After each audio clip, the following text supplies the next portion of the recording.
What's up people, welcome to today's video. Today we're going to be talking about how and why I think you should join the British Armed Forces in 2022. Let's get into it. Hi guys, welcome to the channel. My name is Kyle. If you are new here, I used to be in the British Armed Forces and now I help people like yourself get into all roles of the British Armed Forces. So Navy, Army and RAF. And today I'm going to tell you how you can do it and why I think you should do it. So let's start off with the how. Okay, so let's start off with the most common out of the three services, the British Army. How do you get into the British Army? There is three different routes that you can take. So you can join as a junior and go to AFC Harrogate. You can do this from the age of 16 up until the age of 17 and 5 months. You can also join adult entry, and that would be after 17 and 5 months up to around about the age of 30, depending on which role you go into. Also, you can join as an officer entry, and that is the third and final way that you can join. So you've got junior entry, adult entry, and you've got officer entry. The Royal Navy, there's only two ways that you can get in. So you've got the normal adult sort of entry, and then you have an officer entry as well. Royal Air Force is exactly the same as the Navy. They have an adult entry. Some job roles you can get in a little bit earlier, but some of them you have to wait until you're at least 17 and a half. And then also you have the officer entry for the Royal Air Force as well. More details can be found on each individual website for the Armed Forces. So if you want to find something a little bit more about the Royal Air Force, then go and look at that, because there is specific job roles that may be different in terms of how you can get in than others, and the same for the RAF and the same for the Army as well.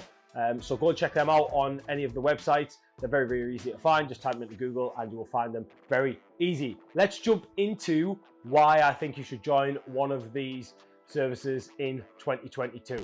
Okay, so let's jump into why I think you should join them in 2022. What is the difference between 2022 and all the past years? Well, I think, and this is my personal opinion, there is so much opportunity, especially the way the world is going at the moment with technology. The Army, the Navy and the RAF are starting to adapt to that. There is more technical roles involved in the services, and when you go into these technical roles, you can pick up some absolutely outstanding qualifications and get paid really good money for doing it. You can do an apprenticeship when you start your role in the technical role and get paid a lot of money to do it, whereas if you went and did an apprenticeship on civilian street, you would nowhere near get as much money as you would from any three of these services. So if anything, you can look at the technical roles and other roles as well and walk out the Army in 4 years time, the Navy in 4 years time, the RAF in 4 years time, with some recognised civilian qualifications that are going to set you up for a career in the industry that you are interested in. If you're going into something like infantry or Royal Artillery that don't really give off as much civilian qualifications that can be used on civilian street, there is also other ways that you can do qualifications in the military. You can use these things called enhanced learning credits. So when you are in the armed forces, all three armed forces, you get the opportunity to gain qualifications, recognize civilian qualifications, and you get grants and free money that you can go away and use to do whatever you want with. Just find a qualification you're interested in. It can be as high as degree level, and you can do that in your own time on a night in your barracks or wherever you are. And it is a really good way of setting yourself up for civilian life for when you leave the armed forces. So definitely something to think about. Loads of opportunity in terms of qualifications and opportunities to get qualifications and leave and get really good high paying jobs, technical roles, and you've got bags of experience from working in the armed forces. So definitely something to think about. The second reason why I think you should join the British Armed Forces in 2022 is because the fitness standards across the board seem to be getting a little bit more achievable. Now, if we look at the British Army specifically, a lot of their trade jobs, so for example, the Royal Engineers, the Royal Electrical Mechanical Engineers, medics, you only have to get a 6.7 on the bleep test, which a lot of you probably watching this can achieve without even training too much. Some people may have to put in 2 to 3 months and use a bit of self-motivation and a bit of discipline to get that done, but it's not a million miles away.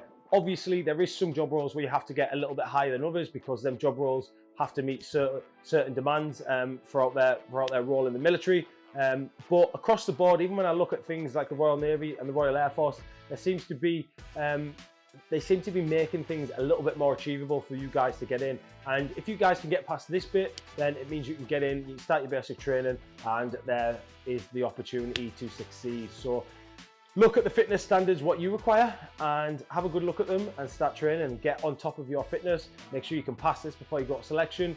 or if you're going like Royal Marines or something before you go down to your Royal Marine CPC, whatever it may be, make sure you're in a good place fitness-wise, and you should pass. And then all the opportunities that I spoke about previously in the other reason is going to be open to you, and you can succeed and go further in whatever you want to do. So the last and final reason I want to talk about is going to be off the back of opportunity. Yeah, so we spoke about opportunity in the first point. This final point is going to be sort of linked to that. So everything that we've been going through over the last 2 years, I don't need to say the word, I'm pretty sure you're all smart enough to realize what I'm talking about. It's had a massive effect on the economy. People have been laid off and companies have gone bust.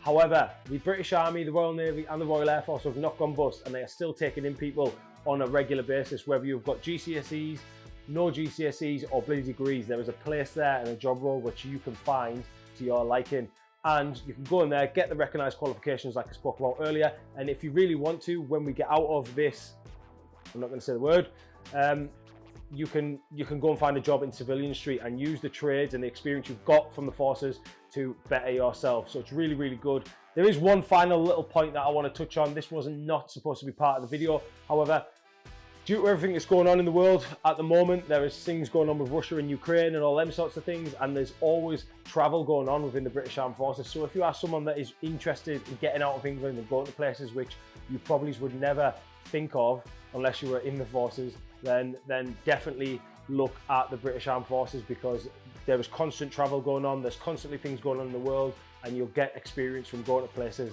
like I said, that you've never thought of before. And it's really good experience, and it will get you out of your comfort zone. So that is going to be it for today's video, guys. I hope you enjoyed it. If you've got any questions about any three of the armed forces, then drop them below. I would love to help you. Without any further ado, catch you in the next one.